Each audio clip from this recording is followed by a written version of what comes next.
Welcome to the Dave Palmer Show. Hi, welcome back to the Dave Palmer Show. And with me in this episode, I have the co-founder of Kitcaster, a podcast booking agency that celebrates great conversations, and Wildcast, a SaaS advertising platform for podcasts. Dave, how you doing? Thanks for having me. It's not Kickstarter. I wish it was. It's Kitcaster. Kitcaster, yeah, Kitcaster. Sorry about that. That's my dyslexia. My dyslexia is obviously oh no, it's cool, man. Getting confused with words. So Kitcaster. Sorry about it. And if I say it again, Ryan's going to give me a kick. So Ryan Estes, is it? Estes, yeah. Estes, yeah. Welcome to the Dave Palmer Show. It's an absolute pleasure. I really appreciate you having me on. Yeah, no, I appreciate you being here, Ryan. As I say, I have actually used your agency as well. Some great guests have come across my podcast show as well. With all 400 episodes, you know, I'm sure I've come across a lot of agents, but I do remember Kitcaster. Incredible. 424 episodes. Congratulations. 430 something, actually. 430 something now. So pardon me. Excellent. Well, listen, what I'm also interested in is because I'm on a mindfulness app as well, doing some solo audio as well as coaching, one-on-one coaching, etc. As a life coach, and you know, so doing some mindfulness stuff. But I see you was also into Buddhism, and you're known as the American Buddhist entrepreneur. Is that right? Yeah, you know, what I've been doing is really trying to figure out to me what it means to be a Buddhist. And I suppose I make a differentiation with American Buddhists because I think we have our own flavor over here and something to kind of contribute to the last 2,500 years of Buddhist instruction and culture. So, right. You know, Buddhism to me is it's not something you believe, it's rather something that you do. So, you know, with kind of the mindfulness work that you're doing, that becomes like a really critical and kind of central methodology to being a Buddhist. At least how it ends up landing with me. You know, Buddhism is also something that's very large and has many different schools of thought and many different applications. There's religious applications where, you know, it's much more moral ethic based. And then there's, you know, obviously contemplative monastic life as well. So being a householder and just being kind of a family man, a businessman, you know, figuring out how to kind of use Buddhist principles to enrich my life is kind of what I'm really interested in right now. Right, that's great. That's great stuff. And what would you say is the difference between American Buddhism and traditional Buddhism then? Obviously I'm using not traditional or American Buddhism. I know what Buddhism is, and I respect the religion very well. You know, indeed. But you know, for meditation, it's kind of, you know, the westernized version. Is that American Buddhism or? You know, I think American Buddhism is just like regular Buddhism, only a little bit more overweight. I think that's kind of how it works. No, I'm just kidding. Right. Okay. No, so is that heavyweight? You know, I don't think there's any official distinctions. But to me, when I'm starting to look at like, what is some of the character of American Buddhism, because it's so new here, you know, so we have, you know, maybe 60, 70 years, if we really start pushing back, that we had like, you know, masters coming here and teach. We have enthusiastic students that are ready to learn. So, you know, what is American Buddhism? Well, I think it also has to do with not only the lineage and the kind of the scriptures and everything like that, which are important, the practices, obviously, but also what is, you know, the West and America's contribution to Buddhism. And I think we've made a couple. You know, one is just kind of applying kind of scientific rigor to the consciousness studies and some of, well, just kind of bringing science into Buddhism, which I think has been really interesting. And there's a lot of like really interested published studies about the benefits of certain practices, which is kind of ironic because there's kind of some teachings of, particularly around meditation, that if you're getting into it for some self-improvement, you're really kind of missing the point. But nonetheless, Yeah. part of part of being American is like, well, if I'm putting some in, I got to get some out. So that's kind of one attribute. I think the other thing that American Buddhism is, it's also has kind of some roots in psychotherapy, and the communities really overlap pretty extraordinarily. I mean, particularly around therapists using different kind of mindfulness tactics in their therapies. I think that's an important kind of contribution. And then also just the origin story, really, of how Buddhism kind of took roots here, which is really just a bunch of crazy hippies blowing their mind on acid and seeing that there's other realms of consciousness available to them. And so, these guys, classically went to India and found gurus and started cults and God knows what, but a part of that was many of them found like refuge in this religion, for lack of a better word. I mean, it's a unique religion because, again, I mean, if you get to the roots of it, there's nothing to believe, so I think kind of those three components kind of start to define and give American Buddhism its shape. There is no, dogma about what it is, but like kind of discovering that, I think, is helpful. Particularly because, with anything new, let's say like Buddhism is new to America, then you have certain kind of purity testing and gatekeepers, which are to say, hey, you're an outsider looking in. Like, this is, if you're here, you're a tourist, which is kind of a cynical perspective. But I think probably everybody that is kind of like giving this some serious thought will have kind of that, that imposter syndrome, like, hey, maybe I don't belong here. And I just don't think that's true. I think that Americans have a lot to offer, the kind of the pantheon of Buddhist practice. Yeah, no, I mean, I knew it was kind of a big thing in Hollywood. Probably still is, actually, Buddhism and taking on that kind of practice. And I know Madonna and a few other big names as well, Oh yeah, it's very chic. Who was the first one? Richard Gere. Oh, it's Richard like, whoa, Gere, okay. Richard Gere's a Buddhist, and he meets with the Dalai Lama. Cool, Yeah. The Beastie Boys. Yeah, that's it. Yeah, we got a few in the UK as well. Few comedians and actors as well. That's the same thing. So Dalai Lama's been over here as well, actually, which it's not a bad thing. he's no, it's wonderful. He's wonderful. Yeah. You touched on something too that I think there is a cachet, kind of like a cultural coolness about Buddhism, and a mystique, which I think is also cool, but which also starts to lend itself to a little bit of virtue signaling. That if you're like, hey, I'm cool, I'm with Madonna because I like, which is just part of it. And I think definitely a part of like American Buddhism. It's like, I'm a Buddhist because I have a salt and pepper ponytail, a thumb ring, and Birkenstocks. So I'm a Buddhist. There's like there's kind of like a presentation, which is, a part of everything. But you're right. There is kind of like a cultural coolness about Buddhism. And I think that's largely because its philosophy is built in kindness, and there's not, it's kind of sweet at its core. So it doesn't have kind of the same aspects and principles, or maybe just the same historical like violence that comes from other religions. Not that other religions are violent, but certainly they've been used in ways perhaps more aggressively than states that are largely based in Buddhism. Yeah. Okay, well, we're going to move on more into your own business that you run, Kitcaster, and the new one that's coming up, Wildcast, or that's already launched. But you mentioned earlier about building a business based on Buddhist principles. Is that how you built these business? I mean, tell us your journey about your business life before we move on to that. Yeah, absolutely. Kitcaster is a podcast booking agency. We work largely with funded startup founders, entrepreneurs with exits, C-suite executives, and we book those people on the world's top podcasts. like this one.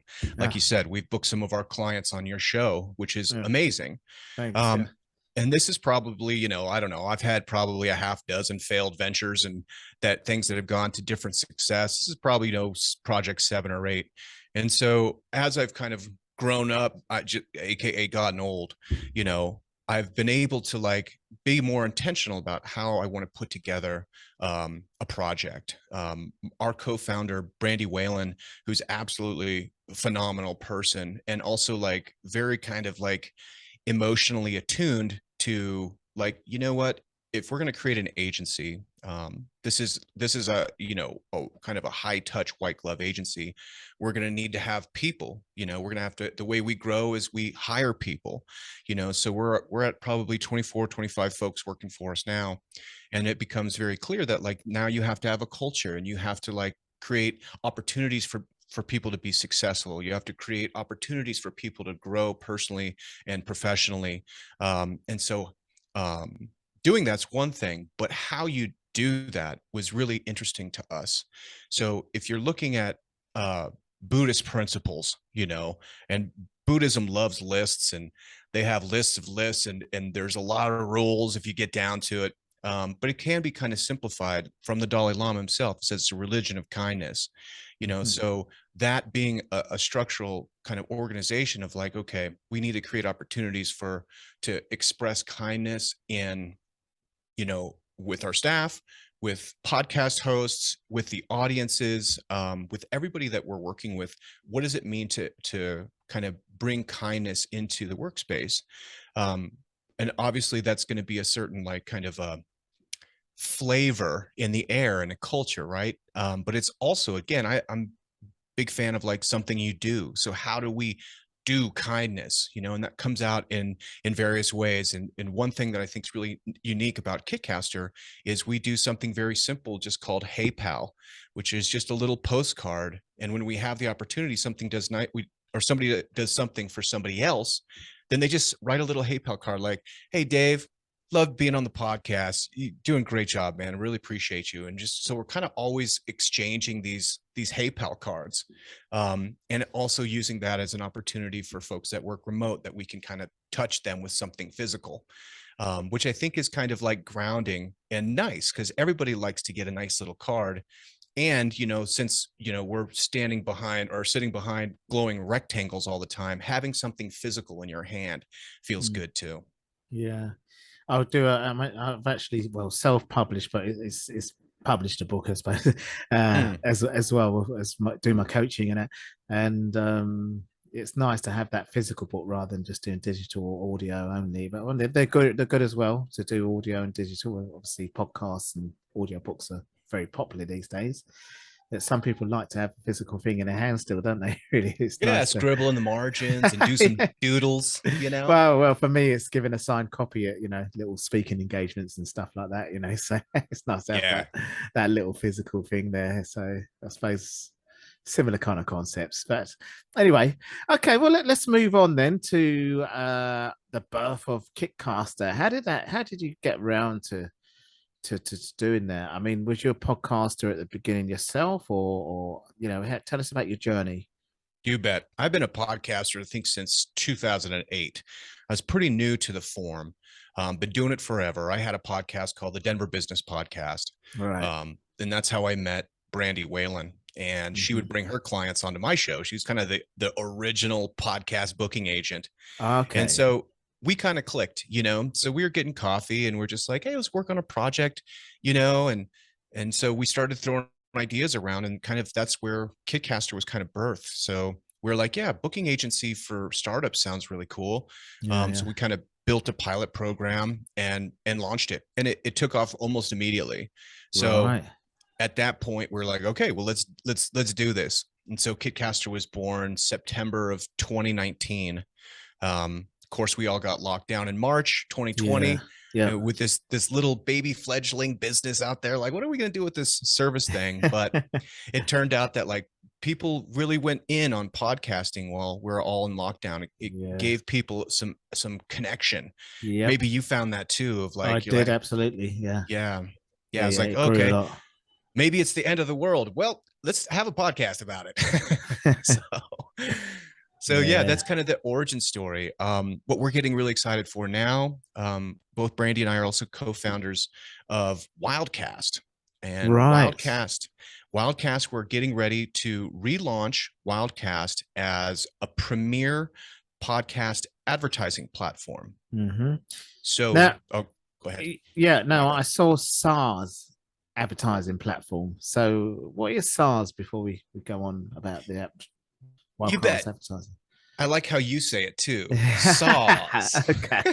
I'm just like SaaS. Yeah. But SaaS. I'm going to say it like that from now on. All right. That sounds a bit like a coronavirus or something. SaaS. Sounds too much like coronavirus. So stick to your one. It sounds more sassy. Okay. There it is. Yeah. SaaS is what I put on top of my sandwich. Extra sauce. There you go. So anyway, SaaS is a acronym. So SaaS, which is software as a service or software as a subscription. They can kind of be used intermediarily. So that's basically just to say this is an online dashboard where what we're going to do is create the world's best host-read ad podcast advertising platform. And specifically, we're going to be working with podcasts that are in the business, B2B, SaaS, and tech space, and the brands that align with them. Because really, if you're talking about podcast advertising, the most important thing is relevancy. In podcast categories like tech, SaaS, you're not going to have gigantic audiences in the way that you'll have kind of like entertainment shows that are run by entertainers. Rather, you're going to have very niche shows. And so the value of the audiences that are finding benefit from, let's say, like a data compliant show. This is very dry material, but unless you're into data compliance, and then this is a very important show for you. So there may be, 10,000 people that listen to that show. But the value of them is very high, particularly for brands that are in data compliance. So that's what we're setting out to do, is to really match brands to audiences that are really looking for solutions. Yeah. And what can you tell me about creating profits for podcast hosts like myself, for example? Well, that's going to be Wildcast. Yes. And Dave, we would love to have you over there. So, basically what the platform will do is give podcasts an opportunity to register. They're going to register their podcast. It happens really automatically. And then they're going to report on information about their audience. So that it's like attributes, outcomes, categories, a lot of different, maybe 100 different attributes for their show and their audience. So as advertisers come in, we're able to algorithmically match the relevance of the podcast to a brand that is really looking for those kind of outcomes.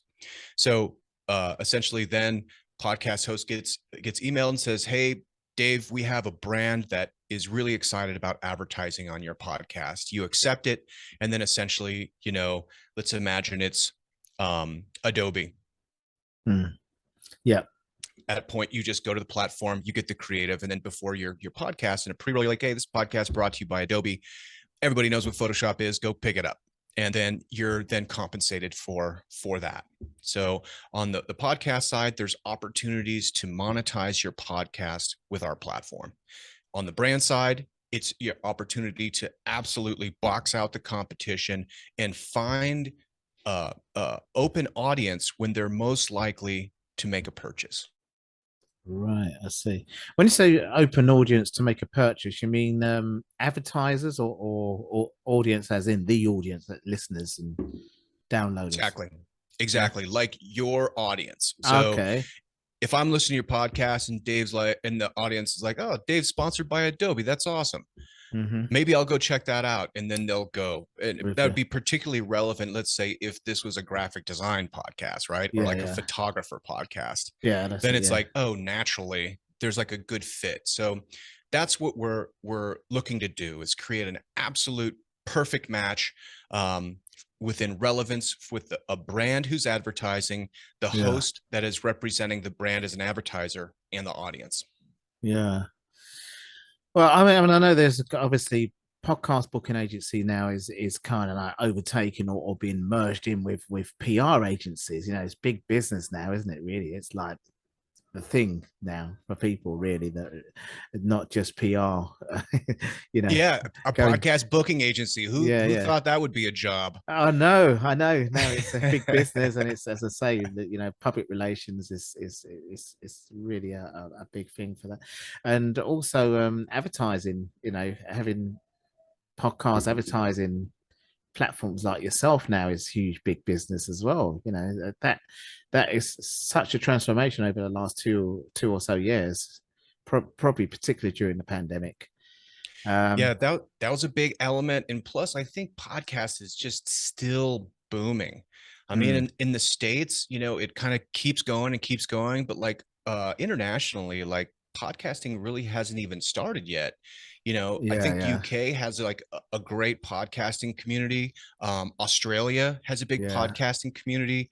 Brazil is starting to turn the corner, but there's so much opportunity all over the place. I mean, particularly Latin America. I mean, podcasting is just still in its infancy, you know, which is really exciting, because obviously I'm pretty bullish on podcasting.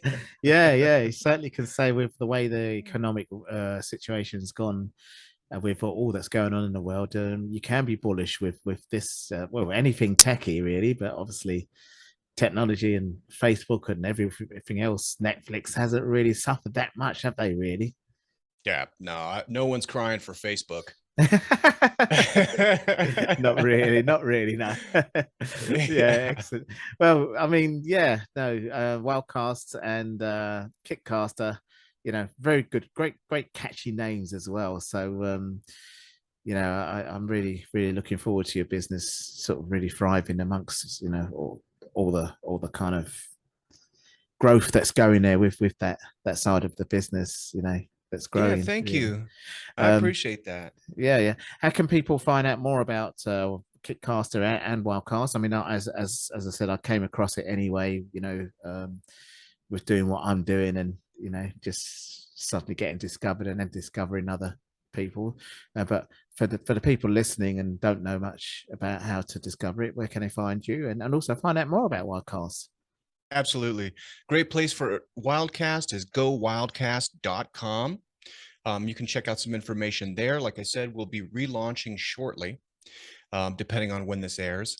And then for Kitcaster, you can just go to kitcaster.com or Google both, and you should be able to find us pretty easily. If anybody's interested in reaching out to me, you can find me on LinkedIn. It's kind of the only social media I check.